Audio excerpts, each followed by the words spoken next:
moving out of London, my particular case, moving out of London, but moving out of your major city if you're in the UK. I know sometimes people can feel that London, Birmingham, Manchester, Nottingham, Sheffield, wherever you are from, can feel like the center of the UK. But trust and believe, there are some amazing little places, small towns, places you can go to live and still have things moving in the way that you want it to do, especially if you're doing stuff like saving, if you're trying to build your family empire, if you're trying to do whatever you're trying to do, there are places for you. So my particular case, I'm from South London, Lewisham, South East London, right? Growing up as a musician, director and entrepreneur, travel around the world. I've done projects all around the world. I've done music tours. I've done a bunch of stuff around the world. But saying that, you can still think that London, what I did, thought London was the center of my universe. So I could never see myself moving to the countryside. I never thought I'd move from Leicester to Leicester, because it is mad when you really put it all together. But it's nothing that people from our cultural backgrounds haven't been doing for centuries, you know, traveling from Africa to different parts of the world for trade, traveling from the Caribbean to London. There were people, melanated hue people, traveling around the world for centuries. But if we're taking it back to like a more recent history, like within our grandparents' time frame, they traveled from the Caribbean to London, Caribbean to Liverpool, Caribbean to Birmingham, Manchester, to set up roots over here. So me moving from London to the countryside isn't so much of a far stretch. So I got a few little tips and tricks about moving out of London specifically, which can apply to your geographical region. If you're in a major city, thinking to yourself like, it's a bit expensive here, there's loads of opportunities, but it's overcrowded, there's a lot of things happening in your city that you're not really in love with. These are some little tips and tricks that I used to map and formulate the whole plan. You see it? Number one, in the immortal words of Wu-Tang Clan, cash rules everything around me. Cream get the money. Dollar, dollar bill, yo. Number one, get your money right before you move out, or have some type of sustainable plan that you're going to be able to tap into as soon as you get there. Because you might have like side hustles and businesses in your major city, which I did. But as soon as you move out of there, you're going to have to travel back to your major city to tap into that money. You might not have the clientele. I did video production. I didn't have a steady stream of clientele in the countryside like I did in London. So I had to adapt, get a job, do something else, and then keep hustling, making sure you secure a job before you get there. In my case, before I knew that I was moving out of London, I applied to loads of little jobs. I was still running my video production company in London, but I knew that my clientele and the reach that I would have in this new area wouldn't be the same as it would be in London. When I moved up there, within a month, I started a new job. So that's what you got to do, is make sure your money is on point before you get there, or make sure you have something lined up so it lands as soon as you are connected to your new residential spot. But two, make sure you secure your housing. So whatever that is, whether you're buying a place, which for most of you you're not going to be doing, or you're renting a place, make sure you secure your housing. Luckily for me, I had a good friend up in the countryside who put things together for me, connecting me with their landlord. So it meant that I had a place for when I moved up. Previous to that, I had gone up there for a week and stayed up there. So I got a little feel for the area. You know, you got to feel the place out. You know them ones, these are the sweats. I got loads of little fans around the room, like bare these little fans. It gets hot in there, all these lights are on. It's got to take a little fan break. Don't get gassed by all of the little things. Like, you know, when you go on holiday and you start looking at a place like, yeah, I could live here, you know, like I could actually live here. But it's different when you actually live there. So you got to go up there, scope the place out, get a feel for it, the cost of things, the proximity to other places and spaces. So go up there and make sure that you see it, but secure your spot before you move out. Because there's some people who might just do it on a whim. They might just think, I'm going to go here, get a job, stay somewhere like in a hotel, or stay with friends or family, and then make it work from there. That can also work depending on your situation. But I'd say secure housing, secure your domestic place before you move out. That way you've got one less thing to think about. Number 3 is is that 3? I can't count. Number 3, that looked like I had ET fingers. Is not a point that's going to connect for everybody, but for some people it will. Let me explain.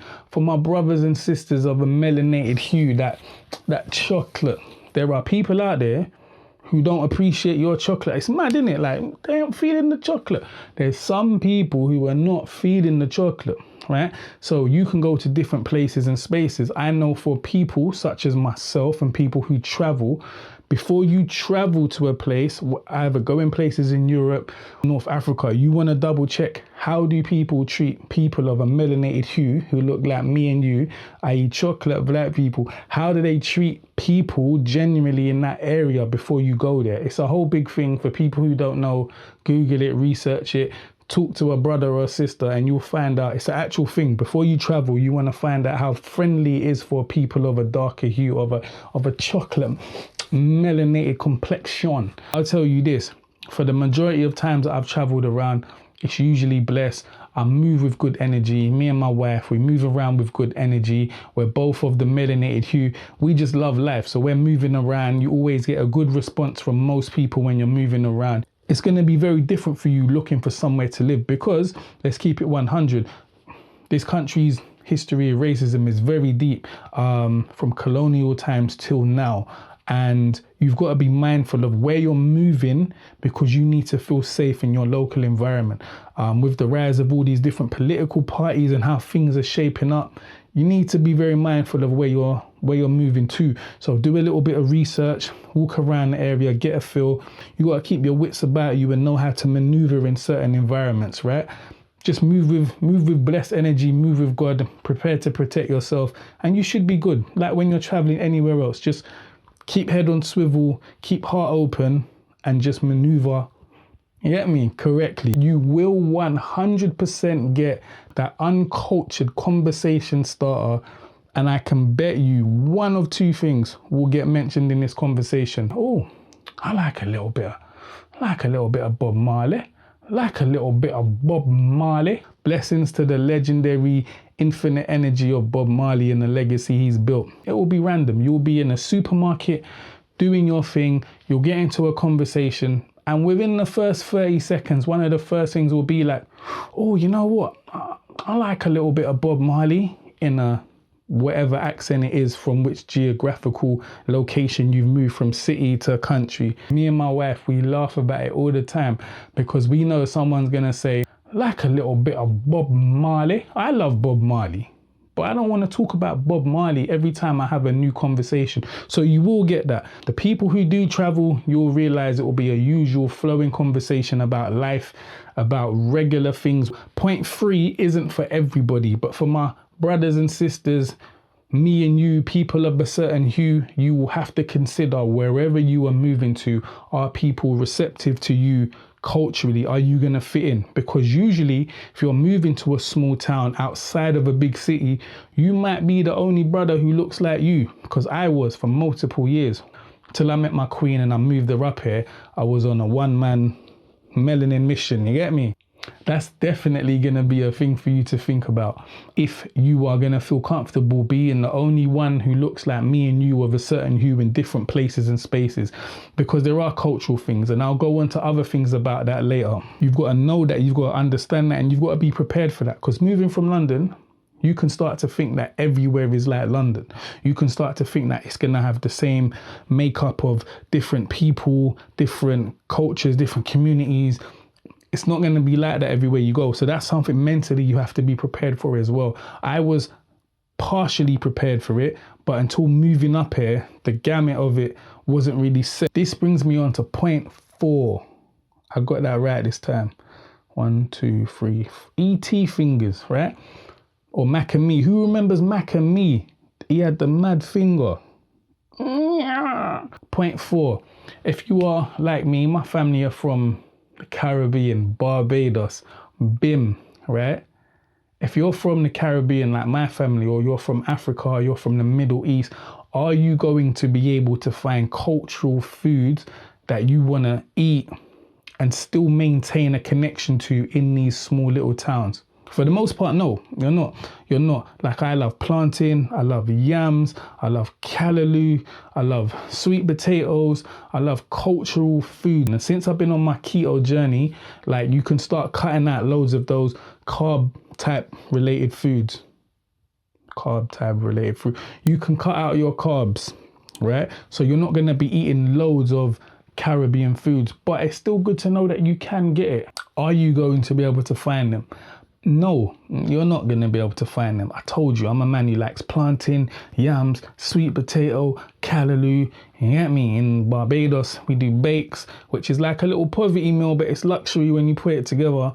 That obviously, you can get flour anywhere, but you're not going to be able to find your cultural foods for the most part. So what you got to do is, when you go back to whichever metropolis you're from, whether it's London, Birmingham, Nottingham, Sheffield, Manchester, Leicester, Newcastle, wherever you're from, and you've got a place where you get your cultural foods from, you just got to buy in bulk. That's the best way I can say. We travel back and forth to London and Birmingham quite regularly, so you can buy in bulk. We do have friends and family coming up to visit, so you can ask them to bring stuff up. Bring up some plantain, bring up some yams, bring up whatever type of cultural food. So on the most part, you're not going to find it up here. Luckily, in some places you can, especially if people have traveled the road before you. Someone might set up a Caribbean food shop where you can get, or food store, should I say, where you can buy cultural things. So there are online shops that you can get food delivered up here. I still do get stuff delivered from London,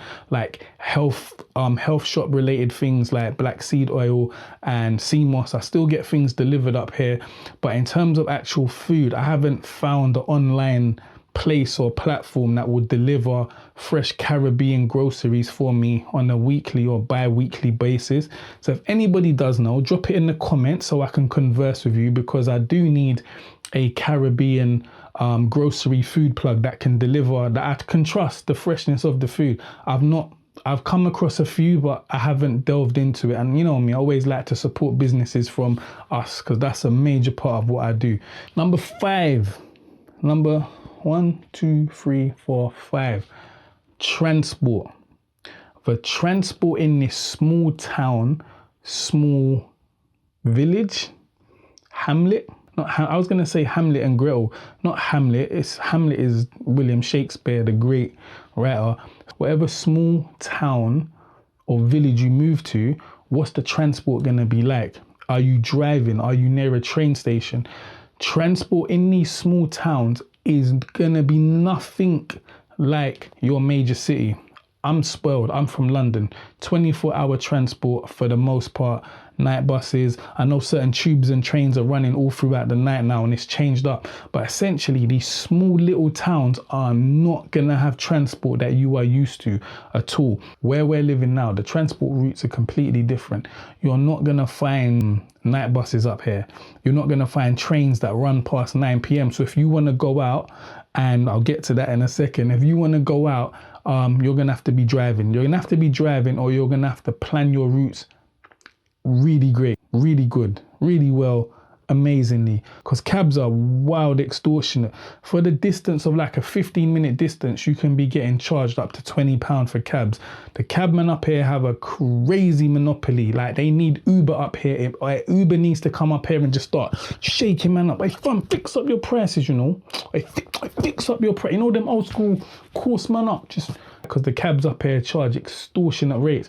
So you can build in a little plug with the cab driver, but for the most part, you're just gonna have to just be whipping. Try and find somewhere that you're close to that has major transport links and train, because sometimes you might not want to drive. You might just want to jump on a train, get back to London, get back to Birmingham, Manchester, Sheffield, Nottingham, wherever you're going. So that's a major thing. Make sure that transport links are sufficient for what you need them to be. You've overstood the landscape of what transport is like. There's no night buses up here. There's not going to be any late trains. A lot of the times the trains stop running at about 8 o'clock, 9 o'clock. So just make sure that you've patterned that all up and you figured it out. Best way is just to be whipping or to be near major transport, so you can move early. You've got to move early, come back, do your thing, have a multiple ways. Segway. There are these little buses up the Cool Connect bus, and they go up and down Lincolnshire. And basically, you can call these up. They're like a taxi, but they're a bit more public. So you can jump on it and you pay your fees, and they don't go everywhere, but they can get you quite close. They have definitely saved me when I've been out in one of these villages, just traveling around doing my thing. You need to get back home. Cab office, can't find a cab office. No night bus. Shout out to that dude at the bus garage many years ago. He's come up to me and goes, "Oh, you're right, bro." And I was like, "Yeah, what's going on?" He goes, "Ah, you need a bus, don't you?" And I was like, "Yeah." And he was like, "Oh, there's no cabs right now. It's proper shit." And I was like, "Yeah, thank you, bro. I can see that." And he's going, "No, don't worry though. There's a bus coming in a little bit. It's called the Core Connect." And I said, "Yo, I've got like a little all-day bus pass thing." He said, "No, I can't use that one. You're gonna have to pay when you get on." So this bus came and it took me back to where I needed to go to. So it literally put me about 3 minutes around the corner from my old house. So that was nice, you get me? But I didn't know about it before. After that, I got the roots of them and I just used that, you know what I'm saying? But most importantly, make sure your transport and your travel knowledge of the area is really top tier and research, because it is very different from traveling in London to traveling in the countryside. But you can get through it, because I got through it, and ultimately driving should be the goal. Yeah, it's that hot. You gotta have the little mini fans. Shout out to wifey. Number 6, shopping. Like the transport and like access to certain cultural foods, you're not going to be able to find everything that you want. There's obviously major shops, there's the major grocery shops, there's the major high street stores, but essentially the closing times are different. One thing I found up here is that shops shut really early, like really early. So you're not going to find shops that sometimes are open till 10 o'clock. You might have one particular major branded high street store that stays open till late, but for the most part, you're not going to find shops that are open super late. There are even certain chip shops and certain food establishments that might open from like 11 till 4, shut, and then open again from like 6 till late. So you just got to get used to the timings. Like anything, do a little bit of research. Find out what you like. Find out what you like. What do you like? What do you like? What do you like? And just make sure that you're talking to people, you're conversating. Once you're in conversations, you're like, "Oh, I like a little bit of this." People will be helpful with knowledge and information. So my best way to remedy a lot of that, shop online. When it comes to things like fresh fruit, fresh groceries, salad, vegetables, me and the wife, we got a grocery plug. We go to the grocers and we just basically pick out our fruit and veg.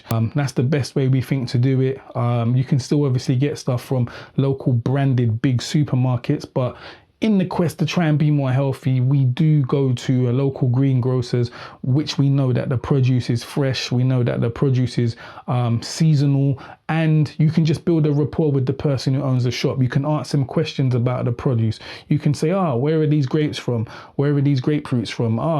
What type of potatoes are these good for? Are they good for this? Are they good for that?"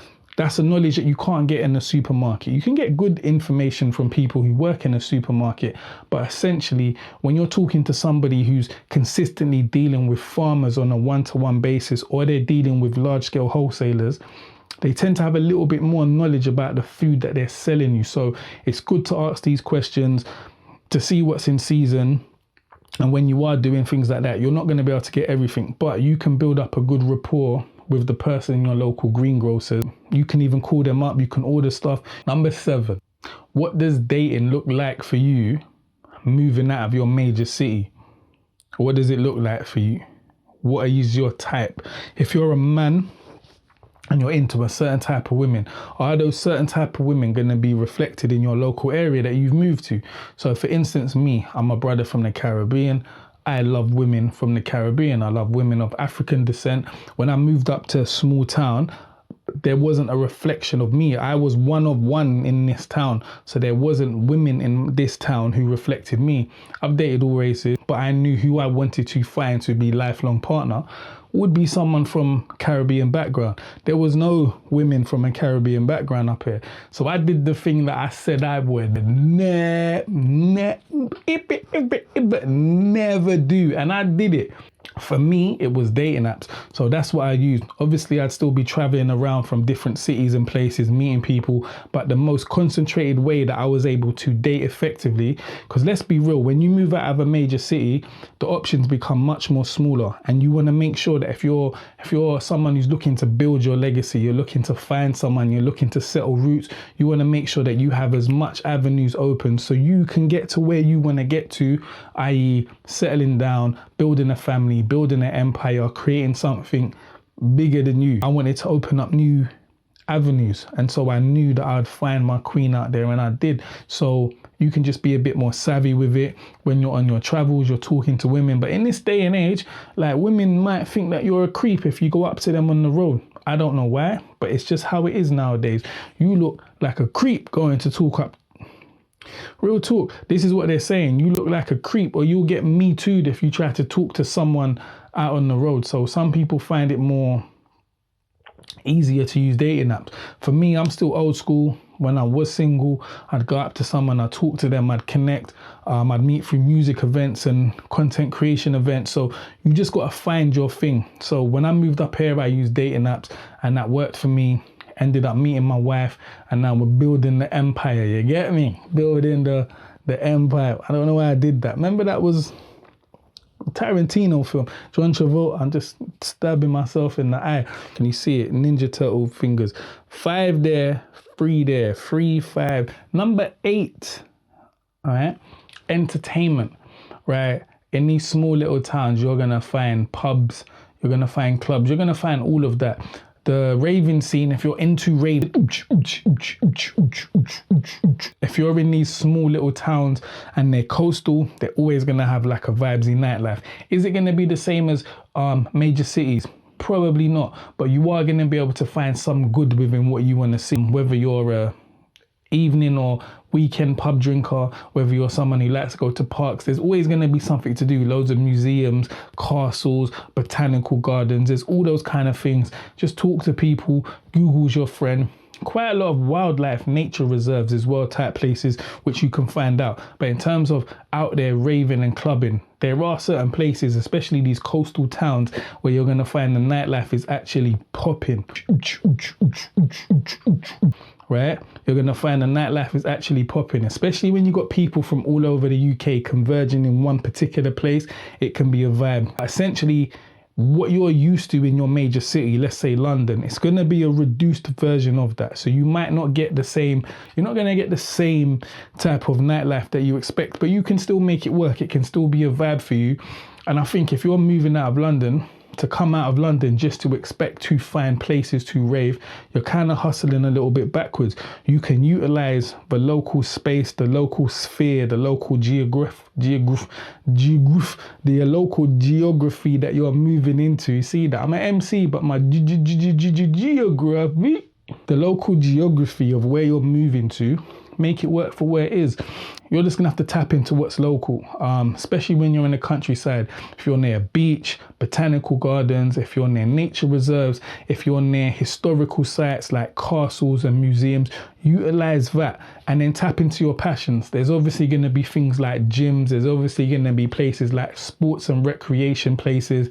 There's gonna be places to do music. It might be fewer than it is in your major city, but you can still tap into all of these places and things. So basically, this is my first tips and tricks on what it's like moving out of London. Oh, you got the little squarms in your lip. Little squarms in your lip. You need a juice. Wipe your lip, wipe the squarms. I wear my own garms. I'm childish, you know. This is one thing you have to understand about me. Very serious when it comes to business, music, and world affairs to do with the treatment of people. Very serious, but very childish. I don't think you realize how childish I am. These content creation series would explore, but I am wildly childish. Like, everything's a joke to me. Life is fun. You gotta live it to the fullest.